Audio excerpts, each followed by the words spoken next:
우리 계속해서 예수님은 우리가 가진 것으로 불가능한 일을 해내십니다. 우리 두 번째 살펴보도록 하겠습니다.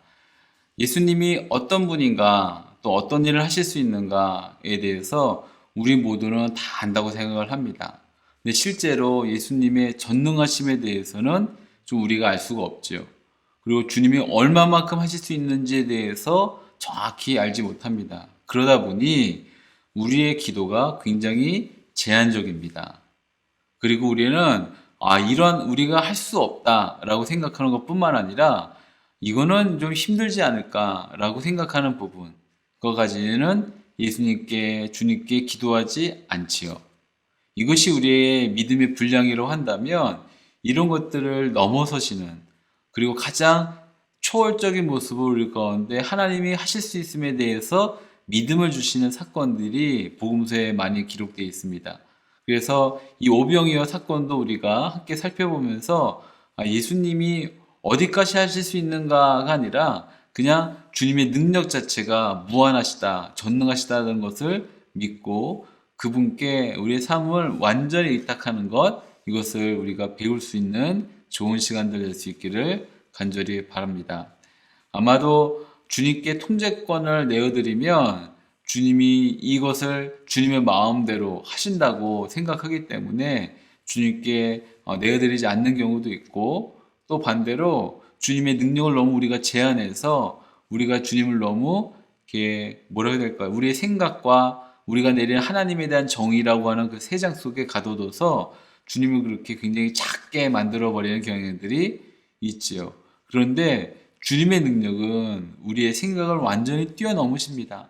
그리고 하나님의 그 엄청난 능력들이 우리 가운데 보여지고 경험되어질 때 우리에 대한 믿음이 확장되어지죠. 그리고 주님에 대한 그 우리의 믿음이 좀 더 성숙해지고 성장하게 되는 것을 경험합니다. 이런저런 사실 이런 어려움의 상황들이라는 것이 굉장히 큰 난관이고 어려운 일들일 것입니다. 그런데 이것이 위기가 아니라 믿음의 증진을 통한 가질 수 있는 기회가 될 수 있기를 바라면서, 그렇게 여기 교재에서는 원망한다거나 실망한다거나 이렇게 어떤 질문들을 하고 있죠. 근데 그런 것을 넘어서서 하나님이 어떤 분인가에 대해서 우리가 완전히 우리 생각이 아닌 처음부터 차근차근 배워갈 수 있는 시간 될 수 있기를 바라는 마음으로 주 앞에 나갈 수 있었으면 좋겠습니다. 우리 이제 성경을 같이 읽으려고 하는데요. 마태복음 14장 15절에서 18절까지 말씀입니다. 마태복음 14장 15절에서 18절까지 말씀인데요. 같이 읽도록 하겠습니다. 저녁이 되매 제자들이 나와서 이르되 이곳은 빈들이요 때도 이미 저물었으니 무리를 보내어 마을에 들어가 먹을 것을 사 먹게 하소서. 예수께서 이르시되 갈 것 없다. 너희가 먹을 것을 주라. 제자들이 이르되 여기 우리에게 있는 것은 떡 5개와 물고기 2마리 뿐이니이다. 이르시되 그것을 내게 가져오라 하시고. 이제 시간이 조금 지났습니다. 그리고 모여있던 수많은 사람들, 여기 이제 남자들 숫자로만 셌을 테니까 이 당시에 사람 수를 셀 때는 성인 남자만 셌습니다. 어린 아이들이라든가 여성들은 세지 않았죠. 이 당시 문화가 그랬습니다. 그러다 보니 5천 명이지만 실제로는 10,000명, 15,000명 정도 되지 않았을까 하는 굉장히 많은 숫자의 사람들이 이곳 가운데 있었을 것이고, 예수님의 말씀을 들었을 것이고, 그리고 시간이 많이 경과됐겠죠. 근데 이때는 빈들입니다. 먹을 것이 없는 곳이죠. 그리고 어떤 일정한 음식을 얻을 수 있는 그런 곳도 좀 멀었던 것 같습니다. 근데 온 사람들이 다 가난한 사람들이었을 겁니다. 그리고 굶주려 있던 사람들이죠. 이 사람들을 먹이기에는 제자들, 이 일단의 무리들이 갖고 있었던 것으로는 택도 없었을 것이 뻔합니다. 그리고 제자들은 이렇게 생각했죠. 불가능한 일이다. 이것이 어떻게 가능하겠는가? 이 사람들을 먹이려면 얼마만큼이 필요하지 않겠느냐? 근데 이렇게 대형 집회가 아마도 한두 번은 아니었겠죠. 그러다 보니 많은 사람들이 모여있는 이 상황 가운데 어떻게 예수님이 하실지에 대해서 제자들은 어느 정도 감이 있었던 것 같습니다. 근데 이 감이 지난 시간에 나왔던 센스겠죠. 이 센스가 부정적으로 발동이 되면 이렇게 되는 겁니다. 예수님에게 말하는 거죠.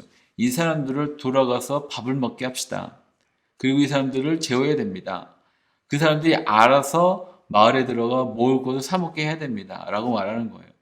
이 많은 사람이 먹을 수 있을 법한 마을에 어떤 곳간도 없었을 것이고, 그렇다고 한다면 모든 사람들은 굶는 거죠. 대부분 굶어야만 되는 겁니다. 사실 이 상황을 해결하기 위해서 큰 난관이기 때문에 제자들은요, 굉장히 논리적입니다. 정확한 데이터들을 수집했을 것입니다. 그러니 예수님에게는 얼마만큼의 돈이 필요하다라고 정확하게 말할 수 있을 만큼의 계산까지 해놓은 상태였겠지요. 이것이 제자들의 모습이기도 하면서 또한 우리들의 모습이기도 합니다.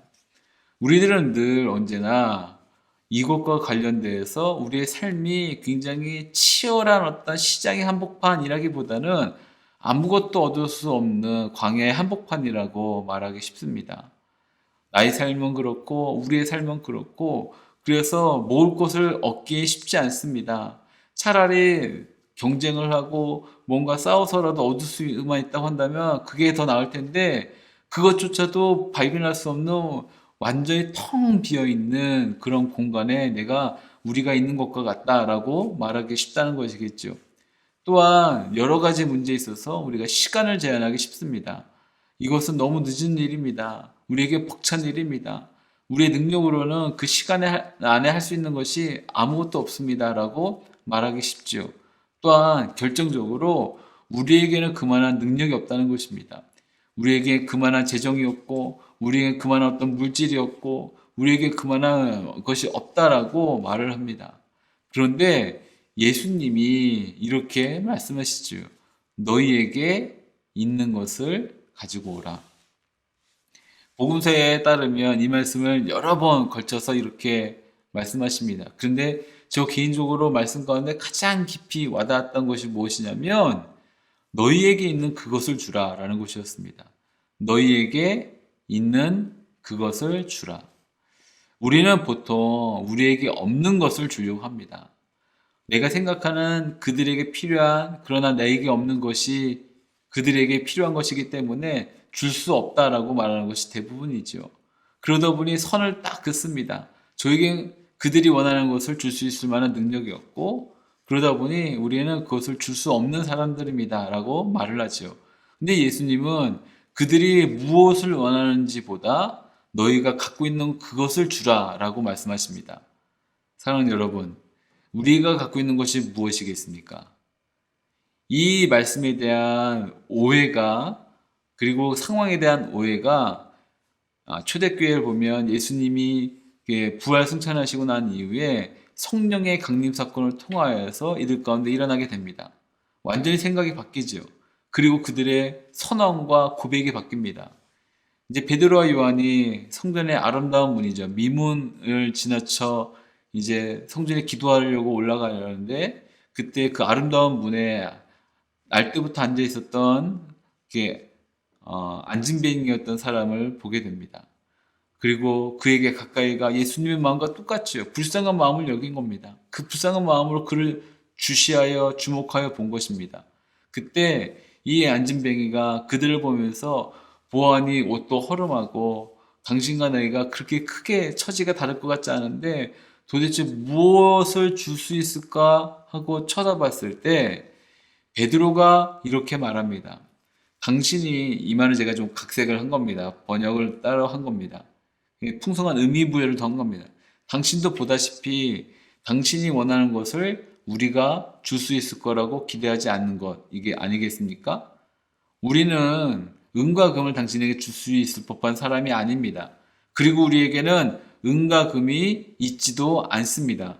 그러나 우리에게 있는 것이 있습니다. 이것은 은과 금, 물질이고 권력이고 돈이고 이런 것이 아니라 우리에게는 모든 것 가운데 모든 것 대신 만왕의 왕 되시며 만유의 주 되신 예수 그리스도의 이름의 능력이 있습니다.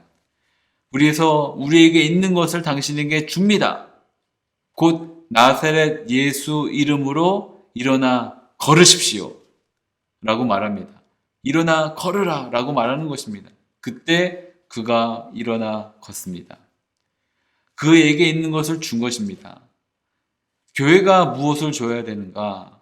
물론 구제가 필요한 상황 가운데 하나님이 통로로서 맡겨주신 것들이 있다고 한다면 아낌없이 쟁여놓지 않고 흘려보내야만 합니다. 그런데 우리가 줘야 될 것은 그것이 먼저가 아닙니다. 우리가 줘야 될 것은 구원의 핵심이 되시고 우리의 영생의 주인이 되신 예수 그리스도 그 이름을 먼저 주어야 된다는 것이죠. 생명의 양식이 되시며 우리 영혼의 양식이 되시며 또한 모든 것 가운데 우리의 그 갈증을 해결하실 수 있고 우리의 배고픔을 해결하실 수 있고 또한 모든 것을 주실 수 있는 바로 그 아름다우신 이름 예수 그리스도를 먼저 주어야 된다는 것입니다. 근데 주님께 가져가야 될 것이 무엇이냐면 우리의 믿음이죠. 우리의 손에 있으면 이것이 보잘것없는 것이지만 주님께 내어드리면 너무나도 아름다운 것으로 변하게 될 것입니다. 주님 손에 맡겨드리면 이것이 모든 사람이 넉넉히 먹고도 남을 법한 그런 귀한 것들로 변화되게 된다는 것입니다. 우리 질문 보면 현재 우리 가운데 불가능한 상황들이 보이십니까? 나의 상황을 온전히 주님께 맡겨드린다는 것이 어떤 의미인가 한번 고민해 보시면 좋을 것 같습니다. 특별히 요즘 같은 때에 우리에겐 재정도 시간도 또 어쩌면 나이도 조금 많이 먹어서 뭔가 기회가 없을 법한 그런 생각이 들 수도 있습니다. 이때 우리가 갖고 있는 합리성, 논리, 그러나 이것이 성경은 우리 가운데 그것이 핑계이다라고 말하죠. 오히려 그 모든 것들을 내려놓고 우리가 갖고 있는 절망이건 우리가 내었던 포기이건 그 모든 것들 주님 앞에 내어드리고 하나님이 이것을 통하여 전능하심으로 당신의 그 전능하신 능력으로 바꾸어 선한 일들로 일하실 것을 기대하는 마음으로 나갈 수 있었으면 좋겠습니다. 우리 세 번째, 예수님을 따르는 이들을 통해 사람들의 필요를 채워주신다 라고 말씀하고 있죠. 성경을 같이 또 읽겠습니다. 마태복음 14장 19절에서 21절입니다. 같이 읽겠습니다. 무리를 명하여 잔디 위에 앉히시고 떡 5개와 물고기 2마리를 가지사 하늘을 우러러 축사하시고 떡을 떼어 제자들에게 주시매 제자들이 무리에게 주니 다 배불리 먹고 남은 조각을 12바구니에 차게 거두었으며 먹은 사람은 여자와 어린이 외에 5,000명이나 되었더라. 아멘. 능력과 기적 모두 예수님에게서 나왔으나 그의 아주 보잘것없는 시작은 이 제자들 한 사람 손에서 일어난 일입니다. 아마 이것을 통해 5,000명, 많게는 15,000명 정도가 먹어도 충분한 양식이 되었지요. 저는 이게 굉장히 놀라운 사건인 것 같습니다. 이것을 통하여 주님이 우리 가운데 얼마나 선한 것들로 공급해 주시는지를 배울 수 있는 사건이 됐지요. 또한 우리가 육신의 필요를 느낄 때 그것마저도 주님은 해결해 줄 수 있는 분이라는 것들을 배우게 되죠. 사랑하는 여러분, 주님께 어떤 것이건 간에 내어드리는 것, 맡겨드리는 것, 내 삶에 갖고 있는 그 어떤 것이건 간에 주 앞에 내어드리는 것, 그것이 우리 가운데 필요하다는 것을 배우게 됩니다. 주님은 주님의 전능하심을 통하여서 모든 것을 우리 가운데 만족시켜 줄 수 있는 분이라는 것을 배우게 되죠. 또 한 가지, 여기 나오는 것처럼 우리가 갖고 있는 것이 어떤 것이건 간에 그것을 주님 앞에 내어드린다는 것. 저에겐 이 보리떡과 물고기밖에 없습니다. 그런데요, 여기 떡이란 것이 빵이라는 것이 엄청나게 큰 덩어리를 막 짊어지고 다닌 것이 아닌 겁니다. 여기 한 아이를 통하여서 주어진 것이기 때문에 한 아이의 도시락 분량 정도인 거예요. 저희 애들도 이제 소풍을 가거나 야외 학습을 가다 보면 이제 그 도시락을 갖고 오라고 합니다. 그러면 저희는 그 아침에 김밥을 말 만한 정신이 별로 없습니다. 저는 보통 교회에 와 있고 아내는 또 출근 준비를 하기 때문에 보통 근처 분식점에 가서 이제 꼬마 김밥을 삽니다. 아주 조그만 꼬마 김밥을 사요. 근데 그 꼬마 김밥이라는 것이 정말 얇은 줄에 이렇게 꼬마 김밥이어서 도시락을 써서 주면 그냥 성인 하나 분량도 안 되는 한 뭐 그 정도 분량이죠. 근데 그 정도의 거리를 갖고 온 의 양을 갖고 주님은 모든 사람을 넉넉하게 채워주신다고 할 때 우리는 이거 갖고 뭐가 될까? 이거는 뭐 나도 이렇게 그렇지 뭐 하면서 그냥 없다라고 이게 요만큼 있는 건데 그냥 없는 셈 치지라고 할 때가 있지요. 사랑하는 여러분, 무엇이 이 요만큼 정도 있다고 생각하십니까? 재능이든 시간이든 물질이든 이거는 거의 없는 거나 마찬가지야. 이거 갖고 이 많은 사람들을 어떻게 하겠어? 라고 생각하면서 그냥 아무것도 아닌 것으로 여기는 우리들의 모습이 있죠. 자기의 문제를 풀 때건 누군가의 어떤 문제에 앞들건 간에 이런 어떤 내가 생각하는 어떤 합리성, 인간적인 어떤 논리들을 앞세우던 사람들이 있죠.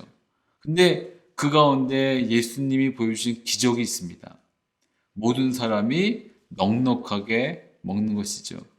예수님이 주시는 공급입니다. 예수님이 우리 가운데 주시는 아름다운 그 주님의 풍성함을 경험할 수 있는 기회들입니다. 그리고서 남았습니다. 남았어요. 아, 이게 더 없습니까? 라고 손을 들어서 더 먹은 사람들이 뭐 없진 않았겠죠. 그런데도 남았습니다. 남았다는 게 중요하죠. 물론 모든 사람들이 다 먹고 남았다는 겁니다. 일부러 12광주를 맞춰갖고 따로 빼놓은 다음에 자, 다 못 먹었지만 아쉽지만 어쩔 수 없네요 라고 한 것이 아니라 모든 사람이 먹고도 12광주리가 바구니가 남았지요. 이것을 제자들이 봅니다. 모든 사람들이 봅니다. 예수님이 얼마나 큰 자비하심으로 우리를 공급해 주시는지를 배우게 되는 사건이죠. 우리가 주님을 주와 구세주로 영접하게 될 때 우리는 또한 주님의 종으로 부름을 받게 됩니다. 주님의 종이 된다는 것, 때로는 통로 역할을 하게 된다는 것을 의미하죠. 그때 종은요, 주인의 능력을 고민하지 않습니다. 다만 주인이 말하는 것에 즉각적으로 순종할 뿐이죠. 아, 이거 갖고 우리 주인이라 한다 할지라도 뭐 할 수 있겠어? 라고 생각한다면 그건 주종이 바뀐 겁니다. 아니면 주인의 능력을 모르는 것이죠. 이런 일들이 우리 가운데 있지 않게 되기를 간절히 바랍니다. 우리의 주인이신, 우리의 왕이신, 우리의 주님이신 예수님은요, 무한한 능력을 갖고 계신 분이십니다. 그분이 하실 수 없는 일은 없으며, 그분은 전능하심으로 당신의 뜻하신 모든 것들을 다 이루실 수 있는 분이십니다. 문제는 주님이 그것을 뜻하셨는가, 계획하셨는가, 하시고자 하는가에 대한 문제이지, 하나님에게 그만한 능력이 있는가 없는가에 대한 것은 결코 문제가 될 수 없다라는 것이겠지요.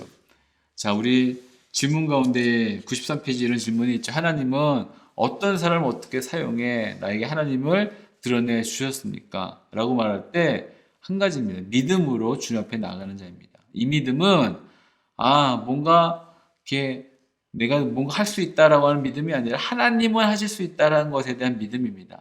하나님에 대한 믿음이라는 것이죠. 그리고 두 번째, 하나님이 나를 어떻게 사용해 하나님의 이름으로 누구를 사랑하거나 인도하게 하신 적이 있습니까? 라고 질문할 때 만약 혹시라도 없다고 한다면 나에게 그만한 믿음이 없는지 아니면 내가 주님에게 순종하지 못했는지에 대해서 한번 고민해 보시는 시간들 가지실 수 있었으면 좋겠습니다. 하나님은 어떤 사람이건 간에 사용하시는 분이십니다. 다만 그 말씀에 능력에 있는 자가 아니고 순종하는 자입니다. 크리스찬에게 능력은요, 순종입니다. 내가 갖고 있는 뭐 뿅뿅뿅 해갖고 하는 마법 어떤 방망이를 갖고 있는 것처럼 하는 것이 아니라 주님의 말씀에 대한 전적인 순종이 우리의 능력이라는 것이죠. 또한 사랑이 우리의 능력입니다. 이 사랑으로 순종함으로 나간다는 것, 이것이 우리 가운데 얼마나 큰 일인지 아름다운 능력인지 모릅니다. 이런 능력이 우리 가운데 더 풍성하게 누려질 수 있기를 간절히 바랍니다. 우리 교리 가운데 예수님의 신성이 있죠. 예수님의 위격, 이 위격이라는 것이 조금 어려운 단어이긴 하지만 어쨌든 이 예수님의 위격 위에 두 가지 본성이 있습니다. 신성과 인성이죠. 근데 이 신성과 인성이 반반 나누어지는 것이 아니라 100% 신성과 100% 인성이 있으십니다. 어떻게 이것이 가능한가? 그럼 200% 아닙니까? 아니면 100% 그대로입니다. 왜냐하면 예수님이 갖고 있는 이 신비함은 인간이 이해할 수 없는 영역이기 때문에 그렇죠. 다만 예수님에게는 이 두 가지 성품, 인격, 그 본성이 주님의 그 위격 위에 있다는 것을 우리가 이해하고 받아들이고 이해하지 못하지만 받아들이고 그 예수님 앞에 무릎을 꿇고 경배하며 주님만을 경외함으로 나갈 수 있는 것이 필요하다라는 것들을 우리가 배우게 되죠. 이제 결론을 보면서 모세로부터 배웠던 하늘로부터의 공급, 이제 주님의 양식으로서 드러난 이 사건들을 우리가 살펴보면서 매일매일의 데일리라고 하죠. 우리가 이제 생명의 삶을 통해서 묵상하고 계실 텐데 이 생명의 삶을 통한 묵상이 만나라고도 하죠. 우리의 삶의 매일매일의 만나이기도 하면서 그 만나가 주님을 통한 어떤 생명의 양식, 생명의 떡, 생명의 밥 이런 것을 또한 배우게 됩니다.